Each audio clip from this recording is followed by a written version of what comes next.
Hello, hello. Good evening. Good evening everyone. Tayo po magluluto ng igado. Igadong baboy. Ang ating pong sangkap ay bawang, sibuyas, bell pepper,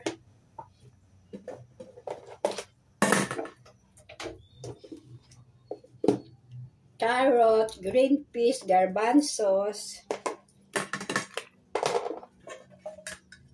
ang ating slice na baboy, binabad ko na po siya sa toyo, oyster sauce, pamintang durog. Then, ang ating pong na-slice ko na rin pong atay. Kanina po binabad ko sa asin saka sa suka para maalis po ang lansa. Then, itinapon ko, hinugasan ko maigi, nilagyan ko ng toyo. Then, una po natin gagawin, ito po, tuyo na ang ating nilagyan. Ito po ay coconut oil. Ayan. Mag-isa tayong konti. Konting coconut oil.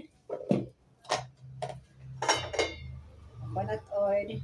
Hindi na po ako naglagay ng patatas kasi lagi naman ng patatas yan. Una po ay bawang.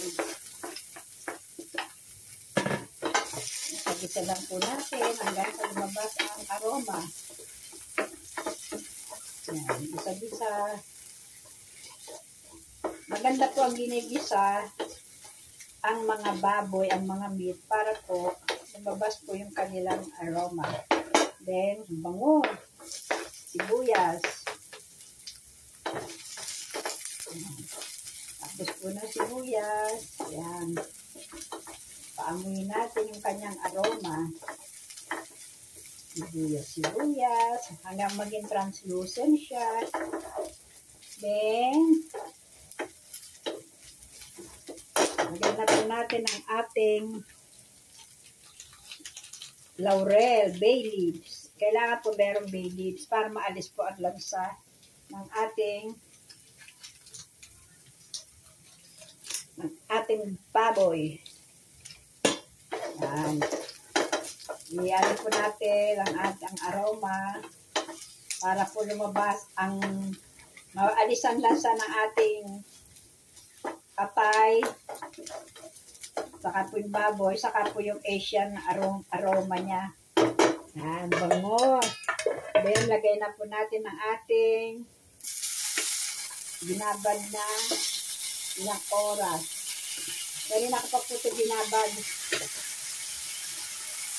Okay. Mamaya na po yung metis lang po. Okay siya.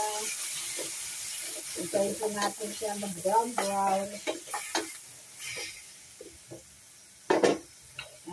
Metis. Halo-halo. Hanggang sinambas ang kanyang lasa, ang kanyang sarsa. Taba-taba. Yan.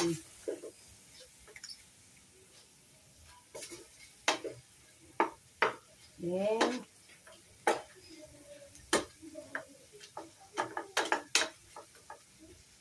yan po. Para po lumabas ang kanyang sauce. Takpan po natin. Ang ganit.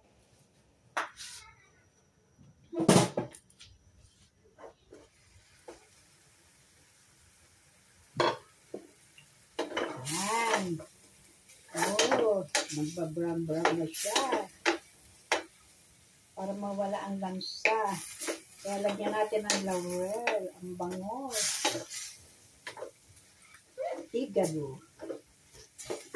Yan.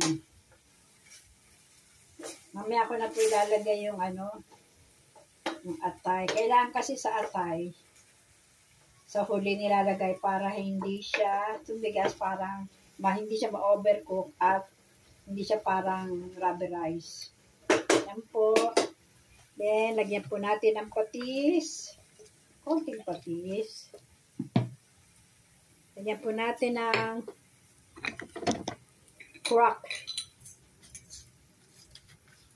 cracked paminta. Yan. Yung po kanina, binabad ko na po sa may pamintang, durog, ground black pepper. Yung itong ating nahiwa-hiwang baboy na po. Then,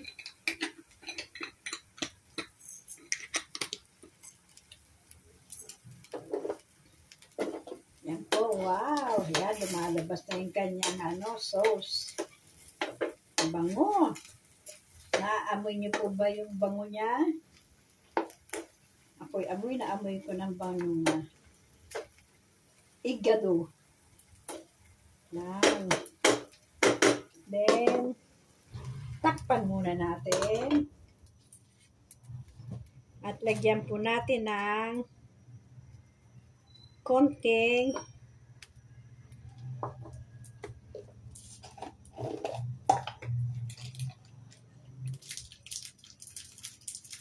pwede ho natin siya lagyan ng Knorr cubes. Ako kasi wala po akong chicken cubes. Lagyan na po natin. Kalahati lang po. Knorr cubes.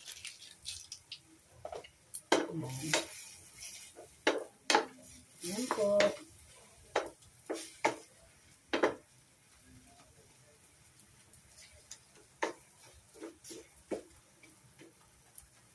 Hinaan lang po natin apoy para hindi siya masyadong maiga.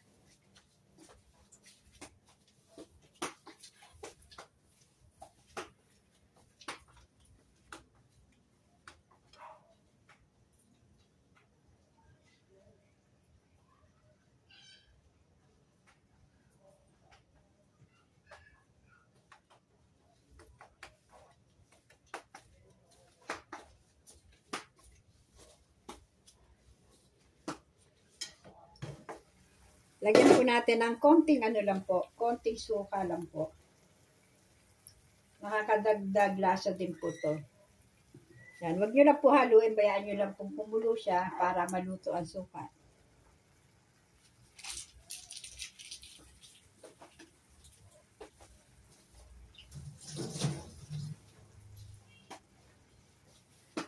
Ayan po, ilalagay na po natin ang ating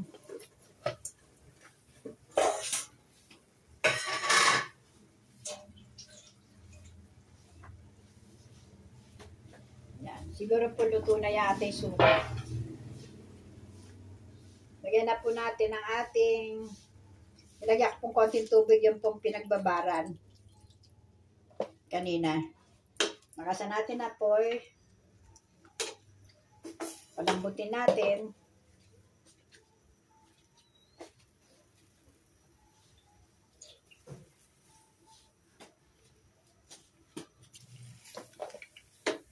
Palambutin po natin. Takpan natin. Palambutin. Gawa ko tayo ng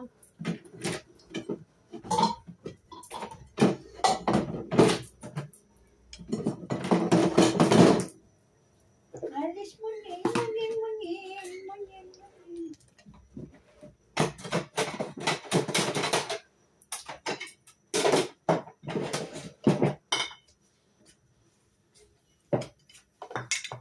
Tingnan natin. Medyo malambot na siya.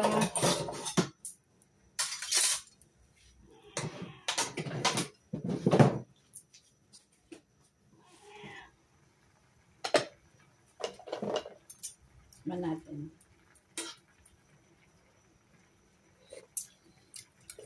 Delicious.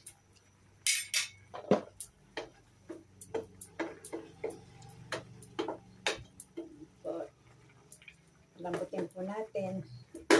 Palambutin po natin sa mahinang apoy.